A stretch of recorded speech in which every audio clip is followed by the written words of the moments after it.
Hello to everyone. आज के lecture में हम GATE physics exam point of view से इंपॉर्टेंट क्वेश्चंस जो है from the general aptitude section उन्हें आज हम डिस्कस करेंगे, साथ ही साथ उनसे बेस्ड जो हम एक एग्जांपल भी सॉल्व करेंगे। सो चलिए स्टार्ट करते हैं। देखिए, सबसे पहले जानते हैं कि most important topics general aptitude section में कौन कौन से हैं। ठीक है, तो देखिए टोटल यहाँ पर 7 मैं यहाँ पर टॉपिक्स बता रहा हूँ, 7 टॉपिक्स। ठीक है, ज़्यादा नहीं है, 7 टॉपिक्स हैं जो मोस्ट इंपॉर्टेंट कैटेगरी में मैंने डिवाइड किया है। फर्स्ट जो है वो ये है इन्फर करना। ठीक है, इन्फर करना किसी भी स्टेटमेंट से या फिर किसी पैसेज से या फिर हो सकता है किसी ग्राफ से। ठीक है, तो infer the statement, infer the statement from given passage, या तो कोई पैसेज गिवन होगा उससे। ठीक है, हो सकता है कि कोई ग्राफ गिवन हो हमारे पास में, या फिर हो सकता है कि 2 या 2 से ज़्यादा जो है स्टेटमेंट्स हमारे पास में गिवन हो। ठीक है, स्टेटमेंट्स गिवन हो, जैसे 1 is elder to this, 1 is younger than this, then what is the conclusion. इस तरीके से इंग्लिश में जो है पैसेज आपको गिवन होगा और उससे आपको जो है वहां पर स्टेटमेंट्स को इन्फर करना होगा, which is the correct statements which is inform from this given passage.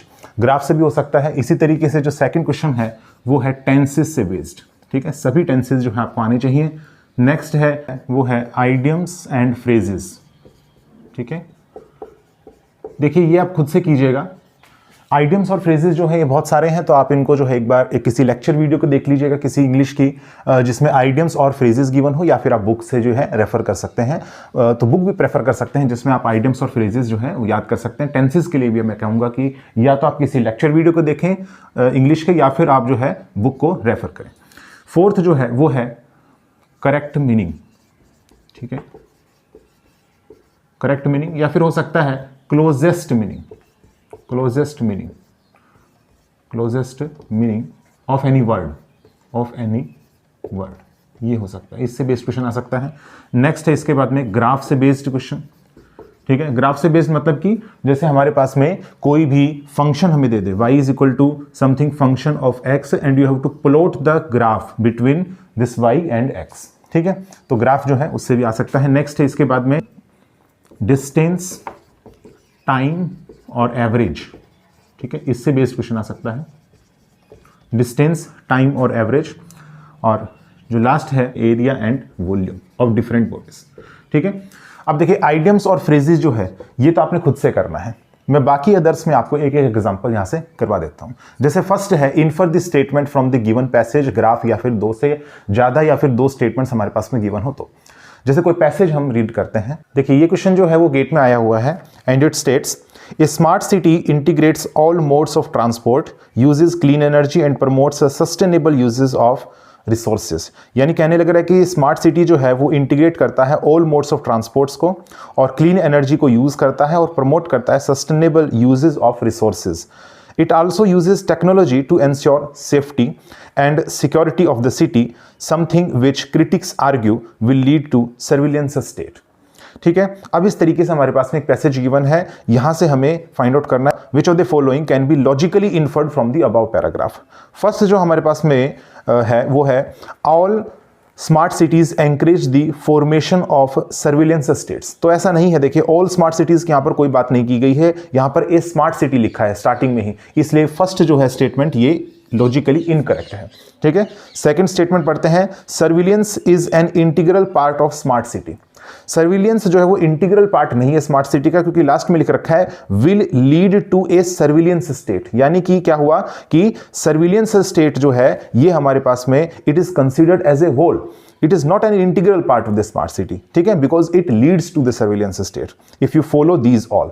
ठीक है, इसके बाद नेक्स्ट है sustainability and surveillance go hand in a smart city. तो जरूरी नहीं है कि सस्टेनेबिलिटी और सर्विलियंस जो है वो स्मार्ट सिटी के हाथ में जाए, क्योंकि यहां पर डिपेंड करता है कि आप सभी चीजों को इंटीग्रिटी में लेकर के चल रहे हैं या नहीं चल रहे हैं। ठीक है, इस चीज पे उसने तो इंकरेज किया है। ठीक है, स्मार्ट सिटी ने एंकरेज किया, प्रमोट किया और इंटीग्रेट किया, इन सब चीजों को यूज किया। ठीक है, अब वो आपके ऊपर है, आप इन सब चीजों को जो है साथ में लेकर के चलते हैं या नहीं, उसी चीज पर डिपेंड करेगा कि कोई भी स्मार्ट सिटी जो है उसके हाथ में जाता है सस्टेनेबिलिटी या फिर सर्विलियंस। तो थर्ड स्टेटमेंट यहां पर इनकरेक्ट हो जाती है लॉजिकली। और फोर्थ स्टेटमेंट है there is a perception that smart cities promote surveillance. तो देखिए परसेप्शन का मतलब कोई धारणा, तो यहां पर स्मार्ट सिटीज जो है धारणा बना रही है, बिल्कुल सही है, that it promotes, it wants to promote the surveillance. ठीक है, तो फोर्थ जो स्टेटमेंट है ये लॉजिकली करेक्ट है, बाकी जो है लॉजिकली इनकरेक्ट है। तो यहां पर जो है जो फर्स्ट जो क्वेश्चन मैंने कहा, infer the statement from given passage, graph और 2 और मोर स्टेटमेंट्स, ये क्वेश्चन जरूर से जरूर आना है।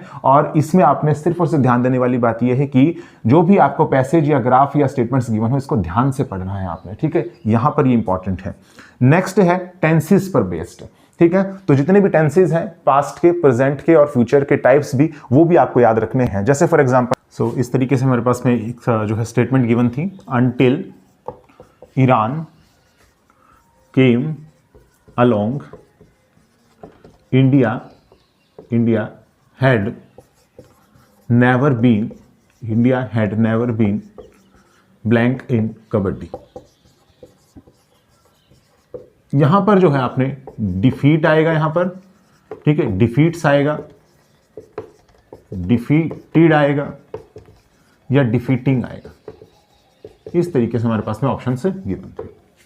ठीक है, अंटिल ईरान केम अलोंग, जब तक ईरान जो है वो साथ नहीं आया।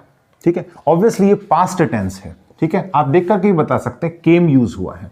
ठीक है, वर्ब की first form, second form, third form, तो कम, केम, कम, तो वर्ब की सेकंड फॉर्म यहां पर यूज हुई है केम, इसलिए ये कैसा है, पास्ट टेंस है। तो मेंटेन रखना है इसको आगे भी।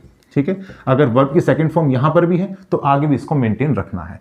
इंडिया हैड नेवर बीन, यहां हैड यूज किया गया है। देखिए यहां पर दो होते हैं, हैज, हैव। ठीक है, ये यूज होते हैं प्रेजेंट टेंस में। वो डिपेंड करता है कि सब्जेक्ट जो है वो सिंगुलर है या फिर प्लूरल है, उस पर डिपेंड करता है। जैसे आई, वी, यू, दे, इसके साथ में क्या लगता है, हैव लगता है। हैज कब लगता है, हैज लगता है अदर्स, ही, शी, इट, इसके साथ। ठीक है, और पास्ट में अगर मैं बात करूं तो पास्ट में यूज होता है हैड। तो बात आपको याद होनी चाहिए, हेड जो है वो पास्ट में यूज होता है, चाहे फिर सब्जेक्ट जो है वो सिंगुलर हो चाहे फिर प्लूरल हो, तो फिर आप यूज करेंगे हैड। तो इसलिए यहां पर हेड यूज किया, इसका मतलब यहां पर, और बीन यूज किया है, दैट मींस यहां पर है past perfect tense, past perfect tense की बात किया गया है। ठीक है, और मुझे पता है कि परफेक्ट टेंस जितने भी होते हैं उसमें यहां पर क्या आएगा, देखिए डिफीट में बात करूं तो डिफीटेड आएगा, चाहे फिर वो प्रेजेंट परफेक्ट हो, चाहे फिर वो पास्ट परफेक्ट हो, चाहे फिर वो फ्यूचर परफेक्ट हो। ठीक है, अगर यहां पर कंटिन्यूअस टेंस होता या फिर परफेक्ट कंटिन्यूअस टेंस होता तो फिर आता defeat plus ING, that means defeating. ठीक है, और डिफीट या डिफीट्स आता है जब प्रेजेंट टेंस की बात हो रही होती है। ठीक है, प्रेजेंट टेंस की बात हो रही होती है उस टाइम। तो यहां पर हैड, नेवर बीन और वर्ब की सेकंड फॉर्म, तो डिफीट, डिफीटेड, डिफीटेड, तो डिफीटेड आएगा यहां पर। ठीक है, डिफीटेड इंपॉर्टेंट है यहां पर। ठीक है, तो इस तरीके से आपने टेंसेस से बेस्ड क्वेश्चंस को करना है। चलिए आगे चलते हैं। देखिए नेक्स्ट है यहां पर डिस्टेंस, टाइम और एवरेज, यहां पर इससे बेस्ड क्वेश्चन आ सकता है। तो डिस्टेंस, टाइम और एवरेज। ठीक है, डिस्टेंस, टाइम और एवरेज। तो डिस्टेंस और टाइम में क्या रिलेशन होता है, distance equal to speed into time. ठीक है, जैसे दो ऑब्जेक्ट्स यहां पर अपोजिट डायरेक्शंस में मूव करने लग रहे हैं, तो जो रिलेटिव स्पीड होती है वो एडिटिव नेचर की होती है। क्या होती है, एडिटिव नेचर की, यानी कि अगर ये v1 है, ये v2 है, तो जो रिजल्टेंट यहां पर स्पीड होगी वो हो जाएगी v1 प्लस में v2। इंपॉर्टेंट है यहां पर। ठीक है, और distance equal to speed into time का फॉर्मूला हो गया। और अब नेक्स्ट बात करते हैं एवरेज पर बेस्ड। ठीक है, एवरेज जो होता है ना, एवरेज, जैसे एवरेज स्पीड की बात किया मैंने, एवरेज स्पीड, तो एवरेज स्पीड क्या होता है, average speed is total distance, total distance, total distance divided by total time. ठीक है, जैसे d1 plus d2 plus so on, इस तरीके से टोटल टाइम। और distance equal to speed into time का फॉर्मूला यूज करते हो आप। इसको ऐसे ले सकते हैं, d1 divided by v1 plus में d2 divided by v2 and so on, इस तरीके से। ठीक है, अगर मैं दो ही केस लेकर के चलूं d1 और d2, तो फिर फॉर्मूला जो है वो जनरलाइज होकर के ये आएगा। ठीक है, अब यहां पर मान लीजिए डिस्टेंस जो है वो सेम है। जैसे मान लीजिए हमें गिवन है कि एक ट्रेन जो है वो P पॉइंट से Q पॉइंट तक जाती है और फिर वापस आती है। जाने की जो वेलोसिटी है वो हमारे पास गिवन है 40 और आने की जो वेलोसिटी वो है 45 किलोमीटर पर आवर। ठीक है, तो हमें निकालना है कि what is the average speed या एवरेज वेलोसिटी। तो कैसे फाइंड आउट करेंगे, यहां पर जो है ये फॉर्मूले में डिस्टेंसेस जो है वो क्या है, सेम है। तो अगर डिस्टेंस सेम रख दें, यानी कि d1 और d2 दोनों इक्वल रख दें, इक्वल टू सम से d से, then I am getting 2d divided by, यहां से आ जाएगा d divided by v1 plus में d डिवाइडेड बाय v2। ठीक है, तो 2d डिवाइडेड बाय, यहां पर आ जाएगा v1 v2 और v1 प्लस में v2 और ये आ जाएगा d। ठीक है, d से ये d कैंसिल हो जाएगा, तो 2v1 v2 divided by v1 plus में v2। ठीक है, इस फॉर्मूले से बेस्ड गेट में क्वेश्चन आया हुआ भी है। ठीक है, तो इंपॉर्टेंट है यहां पर, अगर कोई ऑब्जेक्ट जो है वो एक पॉइंट से दूसरे पॉइंट पे जाने लग रहा है विद सम वेलोसिटी से v1 और आने लग रहा है विद सम वेलोसिटी से v2, तो एवरेज जो स्पीड है वो v1 plus v2 divided by 2 नहीं होगी। ठीक है, ये इंपॉर्टेंट है। ठीक है, तो यहां पर क्या हो जाएगी, यहां पर 2v1 v2 divided by v1 plus v2। इसी तरीके से एवरेज आपने फाइंड आउट करना है, जैसे ग्राफ से हमें फाइंड आउट करना है एवरेज, तो कैसे करेंगे, जैसे एक बार ग्राफ हमें गिवन है। ठीक है, ये क्वेश्चन आया हुआ है, बार ग्राफ हमें गिवन है इस तरीके से। ठीक है, इस तरीके से हमारे पास में गिवन है इस तरीके। ठीक है, ये स्कूल 1 है, ये स्कूल 2 है। ठीक है, और ये क्या चीज डिनोट करने लग रहा है, ये चीज डिनोट कर रहा है appeared number of students, appeared number of students, और ये है जो है पास्ड स्टूडेंट्स। ठीक है, तो हमसे पूछा गया what is the average success rate. ठीक है, एवरेज सक्सेस रेट, ये हमसे पूछा गया, मान लो एवरेज सक्सेस रेट। तो कैसे फाइंड आउट करेंगे, देखिए स्कूल 1 का सक्सेस रेट निकालते हैं, कैसे फाइंड आउट करेंगे। ये जो चीज है ना, ये हमारे पास में गिवन है नंबर में 1000, ये हमारे पास में गिवन है से नंबर में ये है 600। ठीक है, और ये हमारे पास में गिवन है सपोज 400। ठीक है, तो अब हमें फाइंड आउट करना है, कैसे फाइंड आउट करेंगे। तो अगर हम फाइंड आउट करें success rate for the school 1, ठीक है, तो कितना हो जाएगा, what are the passed number of candidates divided by appeared number of candidates into में 100। ठीक है, this is the success rate. तो यहां पर स्कूल 1 में पास्ड कैंडिडेट्स कितने हैं, 600 हैं, अपीयर्ड कितने हैं, 1000 है, और मल्टीप्लाई में कितना हो जाएगा, 100 हो जाएगा। ठीक है, इस तरीके से आप करेंगे इसको। इसके बाद में नेक्स्ट है, इसमें आपने निकालना है, स्कूल 1 के लिए है। स्कूल 2 के लिए देखें तो स्कूल 2 के लिए हो जाएगा यहां पर 400 डिवाइडेड बाय 1000 और इनटू में 100। तो ये हमारे पास में परसेंटेज में आ गया। और अब मान लीजिए ये हमारे पास में x1 और ये हमारे पास में x2, तो अगर एवरेज सक्सेस रेट निकालना है तो कितना आ जाएगा, x1 plus x2 divided by 2। ठीक है, इस तरीके से आप निकालें। इसके बाद में नेक्स्ट जो है वो है आपके केस में एरिया और वॉल्यूम। ठीक है, एरिया और वॉल्यूम, ये आपको देखो याद होना चाहिए, एरिया और वॉल्यूम। आप कोई भी 10th क्लास की बुक से जो है एरिया और वॉल्यूम डिफरेंट बॉडीज जो है उनका आप याद रख सकते हैं। जैसे स्फीयर के केस में वॉल्यूम कितना होता है, 4/3 पाई आर क्यूब। ठीक है, इसी तरीके से कोन के केस में वॉल्यूम कितना होता है, 1/3 पाई आर स्क्वायर एच। ठीक है, what is the area of equilateral triangle. ठीक है, काफी बार पूछा गया है इक्विलेटरल ट्रायंगल का एरिया। ठीक है, तो ये हो जाता है √3/4 a स्क्वायर। ठीक है, इस तरीके से आप डिफरेंट एरियाज और वॉल्यूम जो है डिफरेंट बॉडीज का आप याद रखिएगा। ठीक है, आगे चलते हैं, नेक्स्ट हम बात करते हैं ग्राफ्स की। जैसे ग्राफ्स जो है हमें ड्रॉ करना है, जैसे हमारे पास में एक गिवन है x की पावर m और x की पावर 1/m। ठीक है, एक में हमें ड्रा करना है, और यहाँ पर m जो है इसकी वैल्यू 1 से ज्यादा है। तो हमारे पास में मान लीजिए 4 ऑप्शंस गिवन थे उस टाइम। ठीक है, ये प्रीवियस ईयर का क्वेश्चन है, इस तरीके से हमारे पास में गिवन है, ये इस तरीके से हमारे पास ऑप्शंस हैं। ठीक है,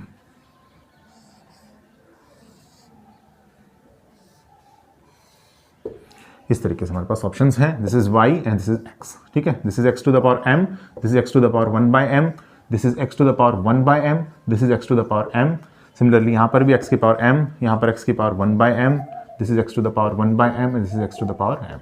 ठीक है, शायद 2 मार्क्स में गिवन था क्वेश्चन, तो आप देखिए देखते के साथ बता सकते हैं कौन सा आंसर करेक्ट होगा। अब यहाँ पर हल्का सा टिल्ट गिवन है, हल्का सा टिल्ट यहाँ पर गिवन है, तो ये तो हो ही नहीं सकता है। ठीक है, यहाँ पर हल्का सा टिल्ट नहीं होना चाहिए। जैसे यहाँ पर m की वैल्यू हम क्या रखते हैं, 2 रखते हैं। ठीक है, तो अगर m की वैल्यू 2 रखें तो हमारे पास में आ जाएगा x² और √x। ठीक है, x² और √x। तो इसका ग्राफ आप देखिए कैसा होगा। अब x² जो है वो पैराबोला है। ठीक है, इनमें से जो है पैराबोला जो है वो कौन सा आने लग रहा है, ये यहाँ पर x की पावर 1/m है। ठीक है, तो ये हमारे पास में ऑप्शन हो सकता है। देखिए ये पैराबोला है, यहाँ पर आप देख सकते हैं दिस इज अ पैराबोला, क्योंकि मुझे पता है x² का ग्राफ कैसा आता है, y वर्सेस x का ग्राफ इस टाइप से आता है। ठीक है, आपने देखा होगा सिंपल हार्मोनिक ऑस्किलेटर में। ठीक है, और हमने क्वांटम हार्मोनिक ऑस्किलेटर में किया था स्क्रोडिंगर वेव इक्वेशन सॉल्व करके। ठीक है, उस टाइम पे भी ऐसा ही ग्राफ बनता है। तो v = ½ kx² होता है। इसमें आप देखते हैं कि इस टाइप का हमारे पास में ग्राफ बनता है पोटेंशियल वर्सेस x का। तो कोई भी ग्राफ इसमें से जो है सेटिस्फाई नहीं करेगा, सिर्फ और सिर्फ ये वाला ग्राफ इसमें सेटिस्फाई कर रहा है। तो x² को ही देख करके आप जो है इसमें जो है ये वाला ऑप्शन चूज कर सकते हैं। ठीक है, आपको पता चल गया होगा √x का ग्राफ इस टाइप से आएगा। ठीक है, तो ये हमारे पास में करेक्ट ऑप्शन है। इसी तरीके से एक और क्वेश्चन हमारे पास में है, जैसे sin x और cos x। ठीक है, ये हमारे पास में 2 फंक्शंस गिवन थे, f1 और f2। और हमसे पूछा गया कि जो पीरियड है हमारे पास में x का, ठीक है, x का जो पीरियड है वो है 0 से लेकर के 2π तक। और हमसे पूछा कि इस पीरियड में in what interval these sine x and cos x functions जो है ये दोनों डिक्रीजिंग फंक्शन होंगे, तो इसके लिए हमारे पास में एक ग्राफ ड्रॉ करना होगा जिसमें आप साइन एक्स और कोस एक्स जो है दोनों साथ में ही उसी ग्राफ में आप प्लॉट करेंगे। तो ये है मान लीजिए y और ये हमारे पास में है x या f ले लीजिए, यहाँ पर f यूज किया है तो ठीक है। अब साइन एक्स का ग्राफ तो इस टाइप से आएगा, साइन एक्स का ग्राफ ठीक है, इस टाइप से हमारे पास में आएगा, और कोस एक्स का ग्राफ यहां से स्टार्ट होगा तो इस टाइप से आएगा,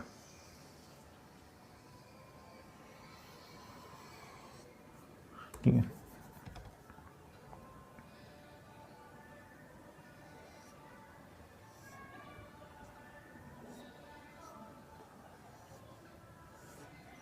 ठीक है, ये इसके साथ साथ चलेगा, देखिए ये इसके साथ साथ, ठीक है, मतलब ये दोनों ऐसे चलेंगे, ठीक, ये इंपॉर्टेंट।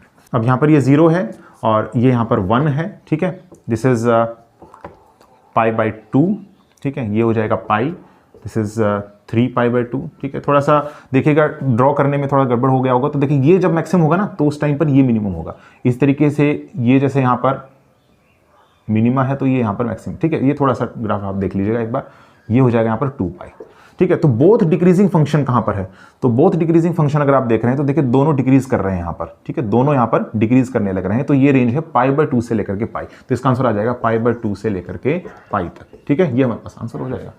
इस तरीके से आप जो है ग्राफ से बेस्ड जो है क्वेश्चंस करें।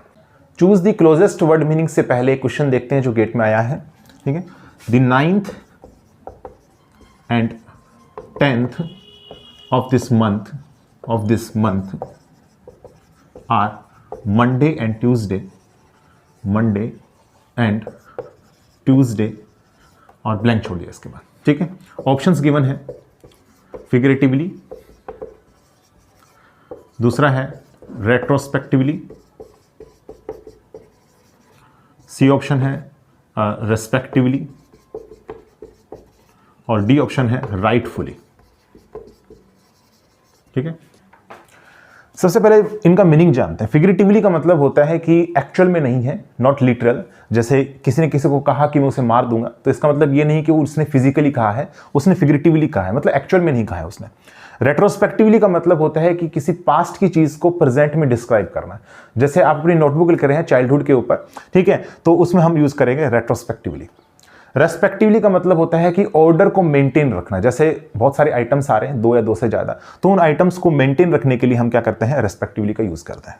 राइटफुली का मतलब ये होता है कि कोई पर्सन किसी को क्रेडिट देने लग रहा है जो उसे एक्चुअल में डिजर्व करता है, ठीक है, जैसे he is a great teacher and rightfully so, ठीक है। तो राइटफुली सो का मतलब ये हो गया कि यहां पर वो जो है पर्सन उसे क्रेडिट देना चाह रहा है जो सच में वो डिजर्व करता है।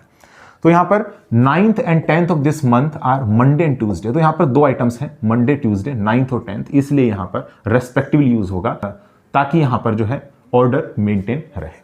अब नेक्स्ट हम बात करते हैं choose the correct word meanings पर, ठीक है। तो उसका एक एग्जांपल देखते हैं, जैसे क्वेश्चन आया था गेट में प्रीमीबल, ठीक है, इसका हमें बताना है कि what is the closest word meaning of this, ठीक है। ऑप्शंस में क्या गिवन है, पहला है मॉडर्न, सेकंड है हिस्टोरिक, थर्ड है हमारे पास में प्रिमिटिव, ठीक है, और फोर्थ है हमारे पास में एंटीक।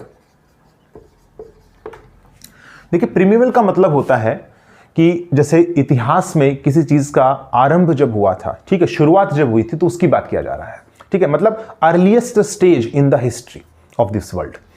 मॉडर्न का मतलब तो हिस्ट्री से नहीं है, तो ये तो नहीं हो सकता यहां पर। हिस्टोरिक का मतलब यहां पर है जो हिस्ट्री में है, लेकिन अर्लीस्ट स्टेज मैंने बोला, earliest stage in the history में ही प्रीमिबल का यूज होता है, तो हिस्टोरिक यहां पर करेक्ट नहीं है, ठीक है। बहुत से यहां पर हिस्टोरिक करके आए थे, लॉजिकली ये इनकरेक्ट है, करेक्ट यहां पर ये नहीं है, ठीक है। हमने क्लोजेस्ट जानना है। प्रिमिटिव का मतलब होता है किसी, जैसे किसी का विकास होने लग रहा है, जैसे मनुष्य या फिर जो है किसी पशु का विकसित होना, ठीक है, मतलब प्रारंभिक अवस्था है विकसित होने की, ठीक है, या हम कह सकते हैं अविकसित है वो अभी, तो प्रिमिटिव यूज होते हैं। तो अर्लीस्ट स्टेज है यहां पर, ठीक है, विकसित होने में, इसलिए यही यहां पर क्लोजेस्ट वर्ड मीनिंग होगा। एंटीक का मतलब होता है कि कोई इतिहास में हमें कोई चीज मिली है अभी और वो बहुत ही मूल्यवान चीज है, ठीक है, तो हम कहते हैं this is an antique piece, तो यहां पर प्रिमिटिव ही करेक्ट ऑप्शन आएगा, ठीक है। इस तरीके से आप क्वेश्चंस को करें। होप आपको जो है ये 7 के 7 कॉन्सेप्ट समझ में आए होंगे, इंपॉर्टेंट है यहां पर, ठीक है। कुछ और भी है, जैसे हो सकता है कि वेन डायग्राम से क्वेश्चन आ जाए, ठीक है, वेन डायग्राम से क्वेश्चन आ जाए, हो सकता है ब्लड रिलेशन से क्वेश्चन आ जाए, ठीक है, ब्लड रिलेशन पर हो सकता है, यहाँ पर डायरेक्शन पर बेस्ड क्वेश्चन आ जाए, ठीक है, और कोडिंग पर आ सकता है।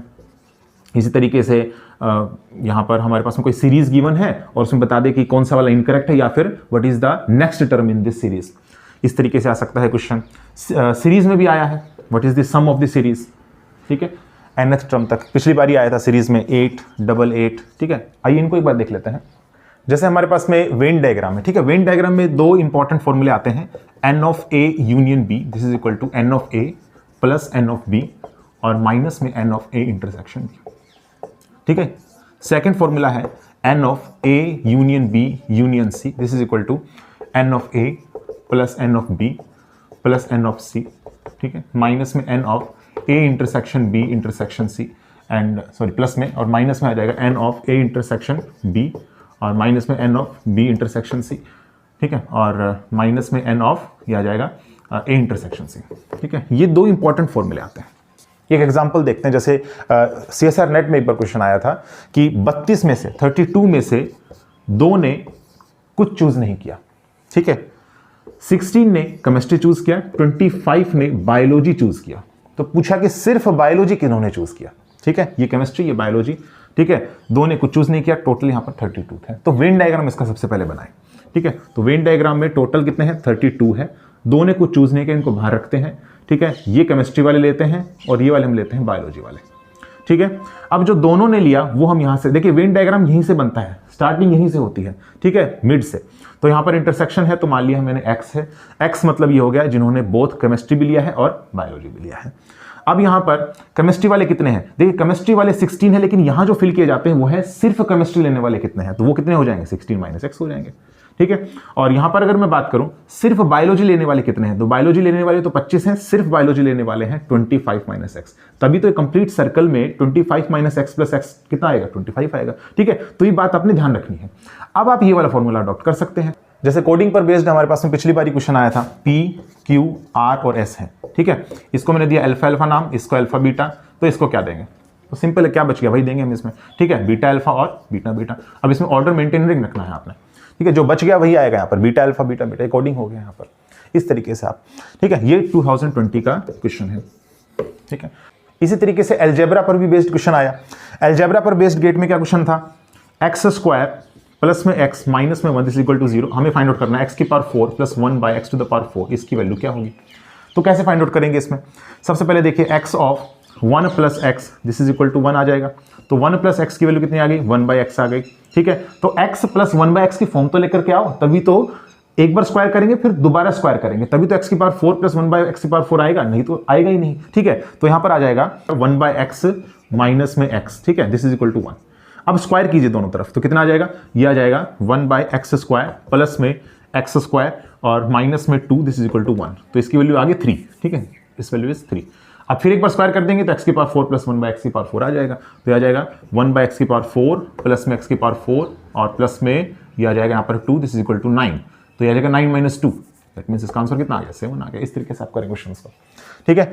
अब लास्ट ईयर का क्वेश्चन देखते हैं, which is sum of the nth series term, ठीक है, उसका देखते हैं आंसर। सो क्वेश्चन क्या आया था 2020 में, ये था 8, 88, 888, ठीक है, इस तरीके से अप टू n टर्म्स तक हमारे पास में था और हमें इनका सम बताना था, सम जो है इसका क्या होगा, ठीक है, यानी कि 8 plus 88 plus 888 plus so on up to n terms, ठीक है। यहां पर 8 ही नहीं, 5 भी हो सकता है, 6 भी हो सकता है, 7 भी हो सकता है, कुछ भी हो सकता है। तो ऐसे केस में हम क्या करते हैं, सबसे पहले तो हम ये करेंगे कि यहां से 8 जो है उसको कॉमन ले लेंगे, ठीक है। तो 1 प्लस में 1 1 प्लस में आ जाएगा 1 1 1 प्लस में इस तरीके से n टर्म्स तक, ठीक है। जीपी सीरीज नहीं बनने लगे ना, तो जीपी सीरीज बनाना पड़ेगा हमें, ठीक है। जीपी सीरीज में इन्फिनाइट जीपी जो टर्म होती है, इन्फिनाइट जो है सीरीज में, उसमें जो हमारे पास में सम आता है वो है a divided by 1 minus r is the common ratio, और ये हमारे पास में होता है यहाँ पर फर्स्ट टर्म। अब अगर n टर्म्स यूज किया गया तो फॉर्मूला आ जाएगा a of r to the power n minus 1 divided by r minus 1। तो ये दोनों फॉर्मूला आपको याद होने चाहिए। इन्फिनाइट जीपी सीरीज का जो है ये होता है सम, और nth टर्म तक का जीपी सीरीज का सम होता है ये वाला, ठीक है। तो ऑब्वियसली nth टर्म का है तो हम ये वाला एक्सप्रेशन यूज करेंगे, लेकिन पहले से जीपी बनाना पड़ेगा। आप एक काम कीजिए, 9 से, देखिए ये यहाँ पर ट्रिक है, 9 से आपने डिवाइड करना है, 9 से आपने मल्टीप्लाई करना है, ठीक है, ताकि ये 9 यहां पर मल्टीप्लाई हो जाए तो आप लिख सकते हैं 10 - 1, फिर यहां पर 99 हो जाएगा तो 100 - 1, और 10, 100, 1000, ये तो जीपी सीरीज है हमारे पास में, तो यही काम हम यहां पर करेंगे। तो यहां से आ जाएगा 8/9, ठीक है, यहां आ जाएगा 9 प्लस में 99 प्लस में 999, so on up to n terms, ठीक है। और अब आप लिख दीजिए इसको 8/9 और ये आ जाएगा 10 - 1, ठीक है, प्लस में 100 - 1 प्लस में 1000 - 1 and so on up to n terms, ठीक है। आगे देखते हैं इसको। सो यहां से आ जाएगा 8/9 और ये आ जाएगा 10 प्लस 100 प्लस 1000, ठीक है, 10 plus 10 to the power 2 plus 10 to the power 3 up to n terms, ठीक है। और माइनस में ये आ जाएगा 1 plus 1 plus 1 so on up to n terms तक, ठीक है। यहां से आ जाएगा 8/9, ये जीपी सीरीज है, ठीक है, तो ये फॉर्मूला हम यूज करेंगे। फर्स्ट टर्म इसमें कितनी है, 10 है, ठीक है। R common ratio 10 to the power 2 divided by 10, तो 10 ही आएगा, तो 10 to the power n minus में 1 divided by 10 to the power 1, ठीक है, 10 ही आएगा यहाँ पर, और माइनस में 1 तो 9 आ गया यहाँ से, ठीक है। और माइनस में 1 plus 1 plus 1 so on n terms तक, तो आ जाएगा n इंटू 1, ठीक है। तो यहाँ से आ जाएगा 8/9 और ये आ जाएगा 10 to the power n minus 1 divided by 9 और माइनस में n, ठीक है। तो यहाँ से आ जाएगा 80 डिवाइडेड बाय 81 और 10 to the power n minus में 1 और माइनस में 8/9n। तो इस तरीके से आप इन क्वेश्चंस को सॉल्व करिए, ठीक है। बहुत ज़्यादा मुश्किल नहीं है, बस आपने थोड़ा ध्यान देने वाली बातें हैं यहाँ पे कि आपने जो है कैलकुलेशंस में मिस्टेक नहीं करना है, ठीक है। साथ ही साथ में जब मैंने बताया कि आपको जो पहला क्वेश्चन है, रीड द पैसेज केयरफुली, और ग्राफ जो है उसको आपने रीड करना है केयरफुली, ठीक है, स्टेटमेंट्स को आपने केयरफुली रीड करना है, तो आप गलतियां नहीं करेंगे, आप आसानी से सॉल्व कर सकते हैं। होप आपको आज का लेक्चर पसंद आया होगा। अगर आपको आज का लेक्चर पसंद आया है तो आप इसे लाइक कीजिए, कमेंट कीजिए, शेयर कीजिए और चैनल को सब्सक्राइब करना ना भूलें। Thank you.